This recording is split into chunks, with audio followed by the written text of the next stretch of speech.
Every club. Every day. The Global Sports Podcast Network. Hello and welcome to the Daily Brighton podcast, brought to you by the Global Sports Podcast Network. I'm your host, Joe Richardson, and I'm joined by my boy, Bless. How are you, mate? Yeah, I'm good. Joe, I think this is the first one we've actually done together that's going out live. Yeah, I know, mate. It's mad. All of those test podcasts we did, we were pony, and now look at us, mate. We're 28 episodes deep, and that's probably why they've kept us apart, mate. So the EFL Cup, the Britain's favourite competition by all fans around the world. It's currently 10 past 10 in the evening, and we have just finished watching the game. So we're going to react to that today. So in segment 1, we're going to talk about some takeaways from the first half. Segment 2, you guessed it, we're going to talk about the second half because it was literally polar opposites of each other. And in the third segment, we're going to talk about just some overall takeaways, some goods, some bads, going into the game against Forest on Sunday. So, Bless, the first half, goals from Belabor and Simon Adingra. What were your sort of just initial thoughts of that first half? Yeah, I thought we looked fairly comfortable, to be honest, and actually controlled the game quite well. The first goal, Belieber's goal, comes from us pressing quite high, which was good to see as always. And I felt like we were just in control of the game, and it looked quite straightforward, especially after that goal. The strike was brilliant, but I wasn't moved by Wolves in that first half and what they did. I felt like we had it under control, and it was just a case of, can we kick on from what we're doing and you sort of build on from the early goal and get the win. Yeah, so I actually saw a tweet by an account called Pythagoras in Boots. This is just the most random. What a name, to be fair. Yeah, the most random shout out. I watch his videos on YouTube all the time. He actually he backed it up with some stats, and he actually said Wolves are the kings of looking busy attacking wise, but actually not doing anything, which I just found hilarious because it actually is so true. If you watch them, even without the stats, if you just watch them with your eyes, you realize that they actually do. They look like they pose like really high threat, but it's actually not really that bad. You're actually kind of safe. But I digress. The goal from Belabor, what a strike that was. He's picked it up, he's pressed high, he's won it back, curled it into the bottom corner, which was just unbelievable.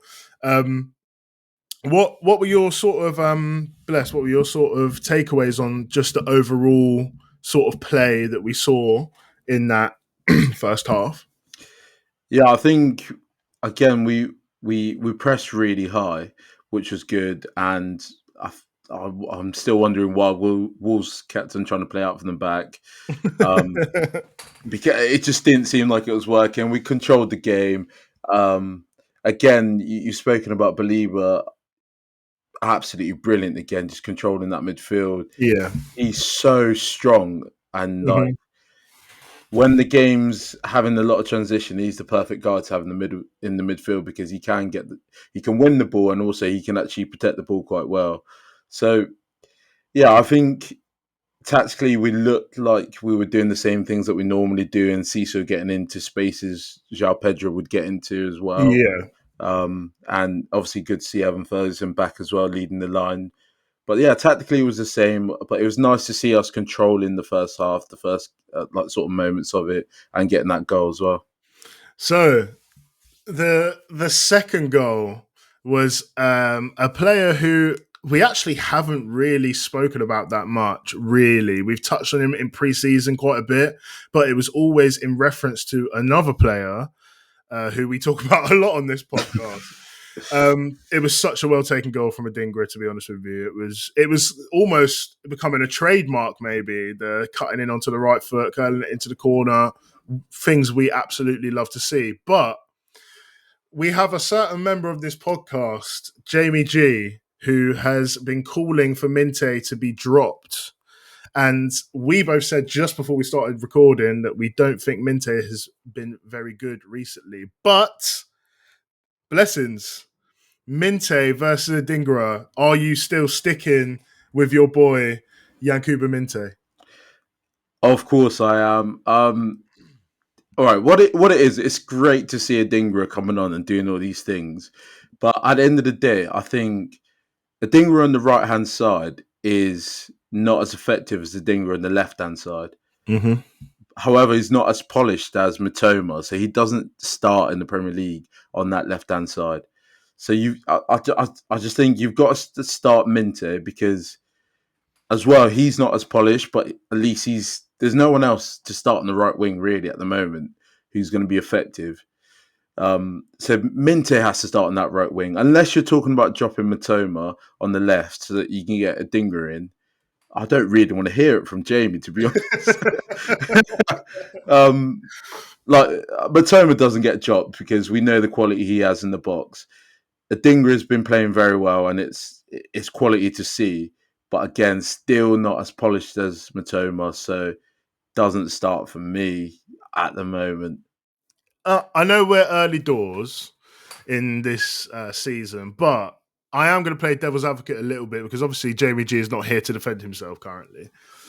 In terms of if I understand what you're saying, but when does it become a point to where Adingra's performances have been, I would say it's fair to say, better than Minter's so far this season, albeit obviously a lot in the cup. He played well in when he came on against United and against Everton actually.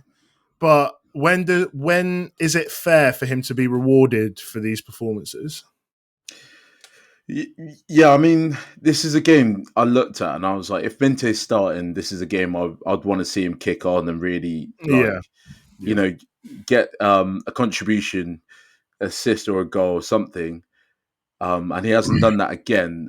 But the fact that the reason I'm not giving up faith is I just see so much potential in him. Mm-hmm. Adingra will get his chance. And I think that if he was more effective on the right-hand side, 100% will change him for Minter because Minter's not in good form at the moment. Mm-hmm. However, we've seen him on the right-hand side. I can't remember what Premier League game it was, and he wasn't that effective coming from that side. He's more effective on the left-hand side.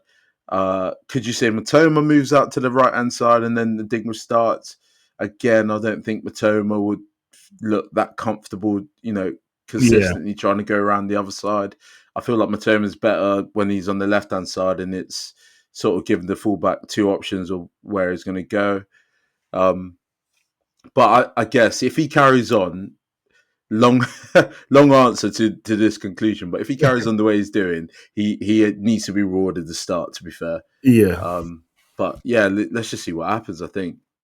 Right. So you heard it here first. We're still Minte over. Well, I say we.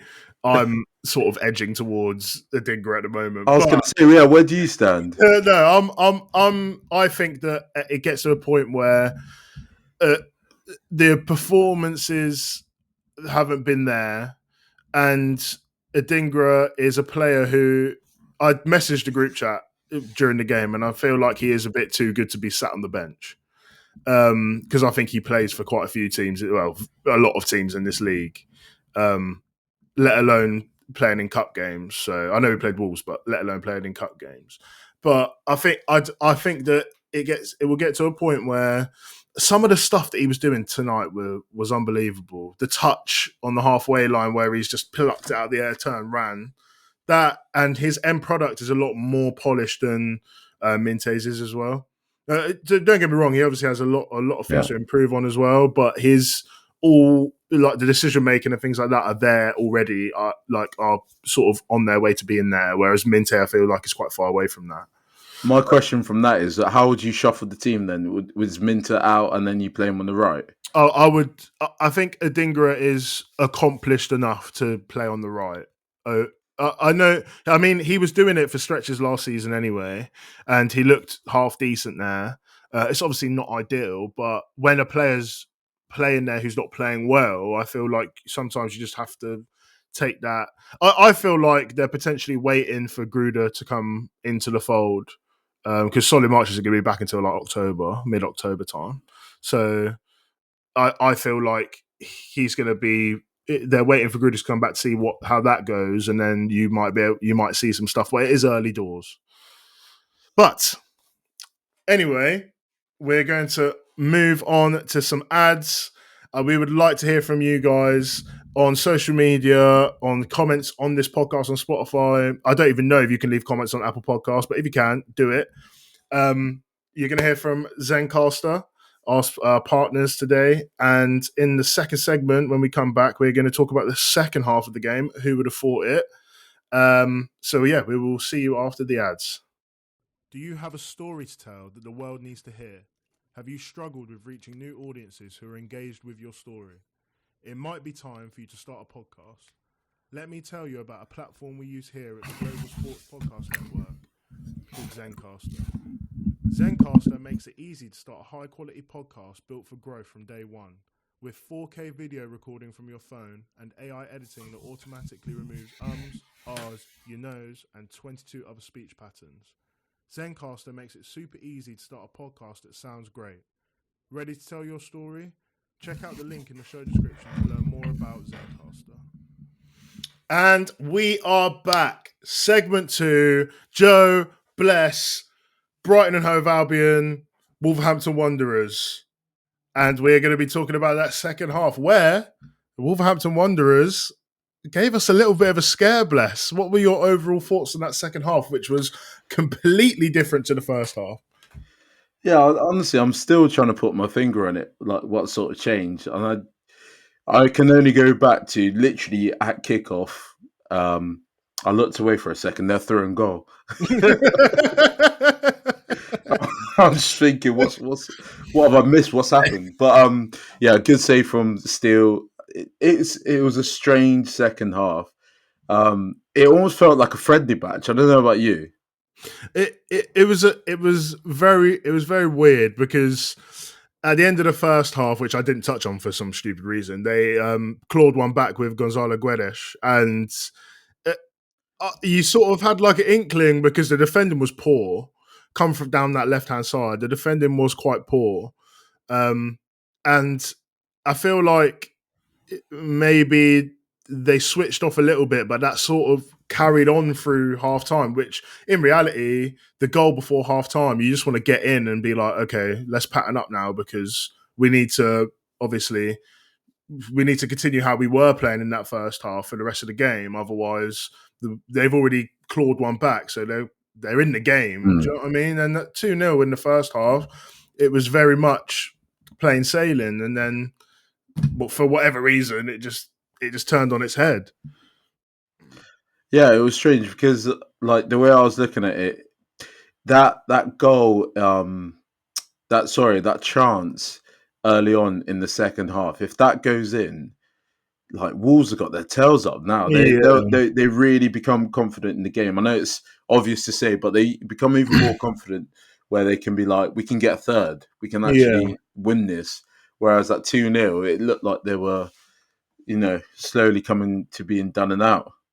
Yeah, it was honestly, it was so bizarre. But one thing that we were speaking about during the game in the group chat was some of the lackluster build-up play, which was not working at all in quite long periods in the second half, and also the defensive errors.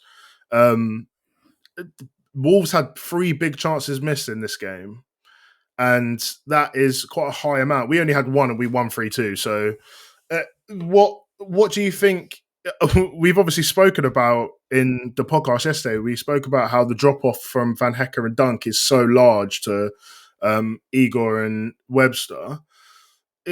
We sort of saw that in live 4K high definition. So, why do you think that was? What was it? Because of Wolves' pressing? Was it because of just a lack of focus?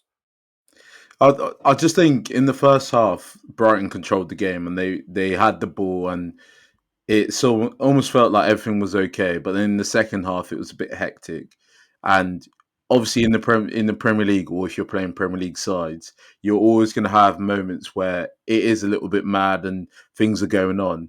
But the better team, the top teams, like control games for a bit longer. Yeah. And we've only done that for 45 minutes. So that means that they've got another 45 minutes of where they created a lot of chances. And I mean, that I'll go back to that chance straight at the start of the second half. Any other top team, I think that's in the back of the net, really, isn't it? Yeah. Yeah. Even some of the teams that are around the bottom, I think that's in the back of the net. Bit of a disservice to Wolves, but yeah, I think that if you're a Wolves fan, that has to be in the back of the net. And it's just those moments where the game needs to be controlled because you're winning, and it hasn't been controlled. That might be down. I don't know if it's down to the tactics or perhaps the personnel. I mean, as you alluded to yesterday, we spoke about the two centre halves as well coming in, and they've started today, which is a good back off to my comments yesterday. But yeah, I was not moved again, and I think I'll stand by what I said. No, do you know what? I don't blame you, because some of the build-up play, I couldn't actually believe what I was seeing. Just everything looked rushed, and I will obviously give Wolves their flowers. The aggression that they brought in that second half, for example, in the first, I'd say 20 minutes of the second half, is it Pedro Lima, the right back? Yeah, he gave absolutely no space to Odingra. He got spun a couple of times towards the end, but he's probably shattered. But he was uptight on him. He was crunching him every sort of opportunity he got. And the thing is that even for like Carlos Baleba, for example, he was wanting to pick the balls up with the centre back turn and be able to drive to open the pitch up. One thing that Wolves do have is that they have quite a lot of workmen in the midfield. So you have João Gomez, Lemina, who didn't start. You have, is it Tommy Doyle? Tommy Doyle played. Yeah, Tommy Doyle. Even on the bench, they have Andre Trindade as well, who they've just brought in, and those are players who are going to get through kilometers on the pitch. Do you know what I mean? But it was going to bring me on to my next point.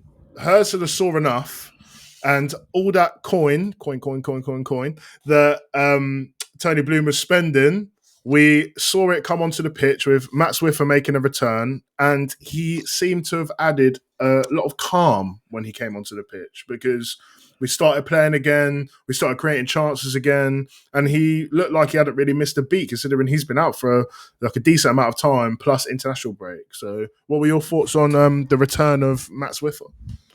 Yeah, I think it's all positives. Like, I think if he can come on and sort of relax the team a little bit, get on the ball, win his headers, win his challenges, that just makes a world of difference, to be honest. Very excited to see what he's like when he's fully fit as well.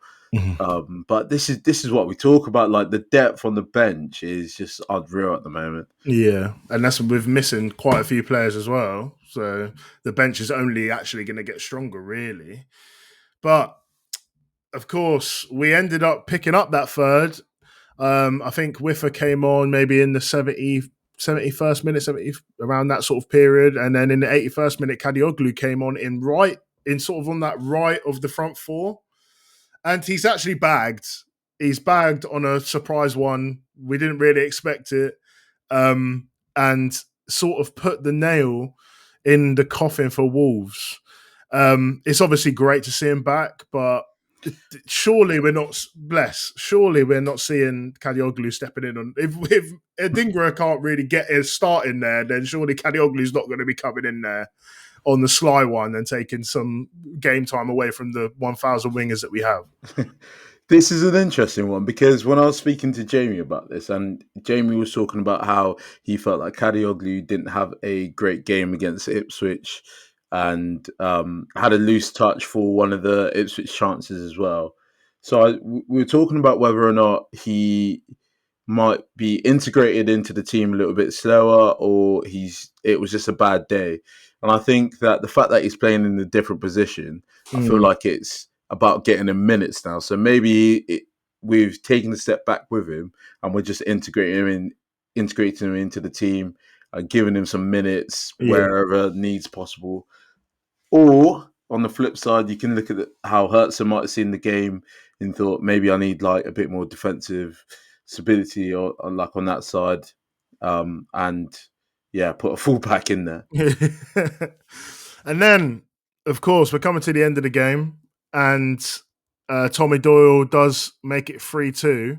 I'm actually not really going to touch much on this because, believe it or not, I literally just don't really care. It was kind of just, it added a little bit of spice to the last 3-odd minutes, but I mean, it sort of solidified a not very good defensive performance, in my opinion.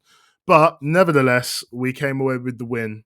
And after this break, we are going to talk about some of the takeaways from this win, going into the game against Forest on Sunday, and just overall for Brighton and Hove Albion. So join us after the break.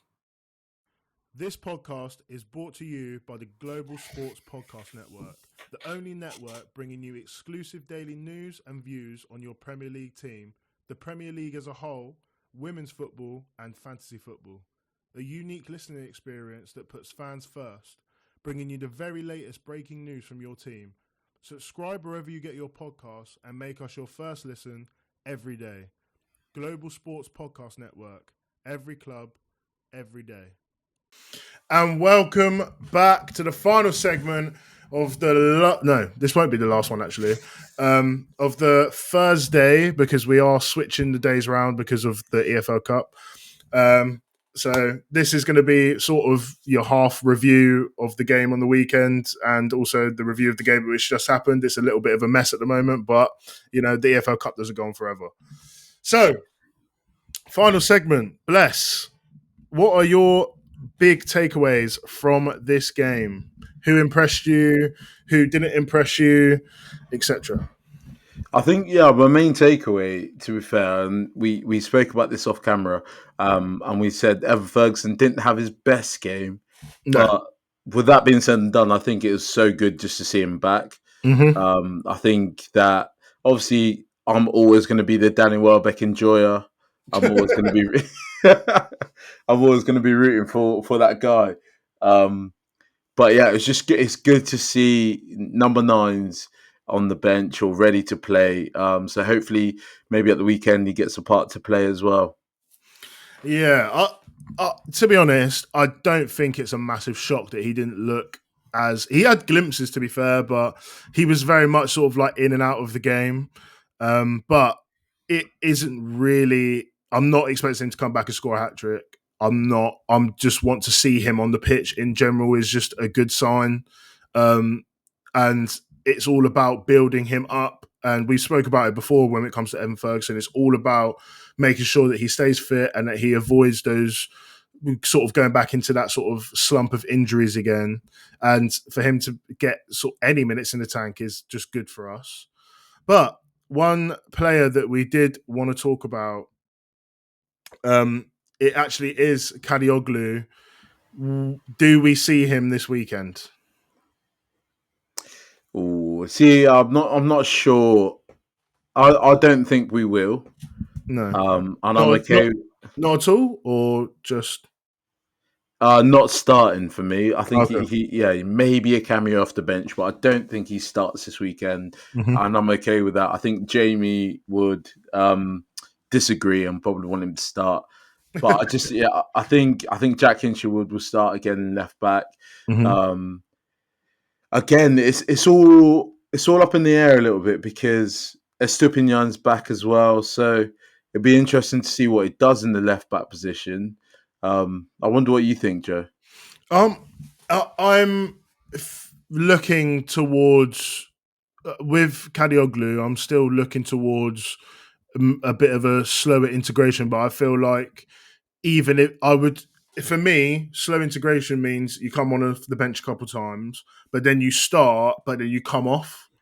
This for me is what I would maybe like to see because, again, I know he's made a goal line clearance today, but I still don't think Jack Hinchelwood was that great today. Unfortunately, I know I seem like the biggest hater in the world, but I don't think that he was great. I don't think any of the defenders were really that good. Even the Estupinian, I don't think was that great.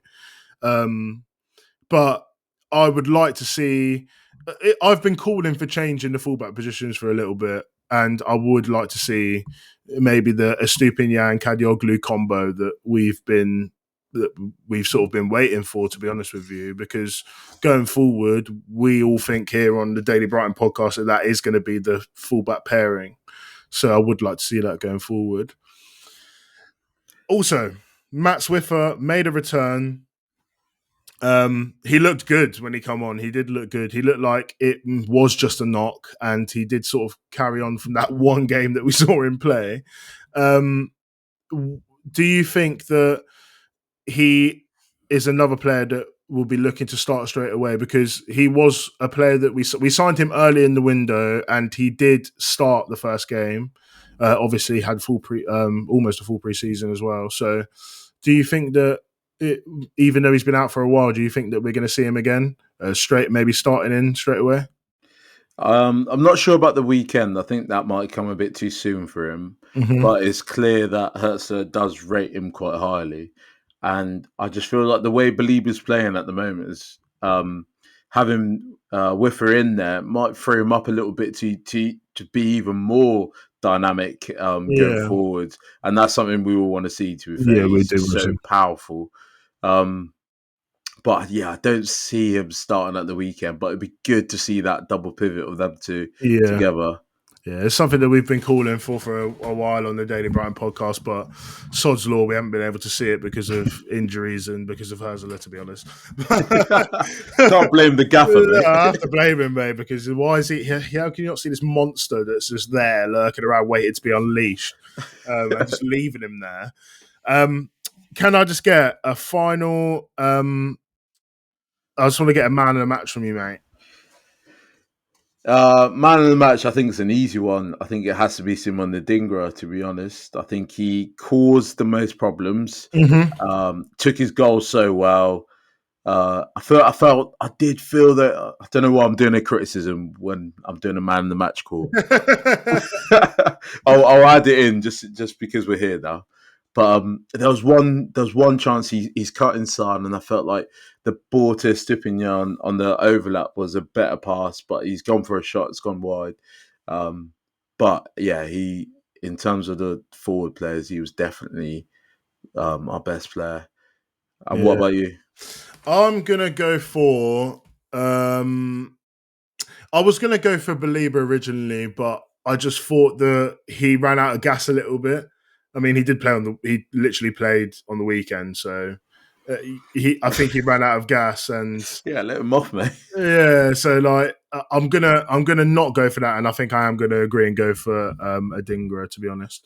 I just thought that the dynamism that he showed, how direct he was, but also at least the attempt of trying to pick out passes here and there, even though that definitely needs some work. But I do think that I'm going to go for Adingra as well.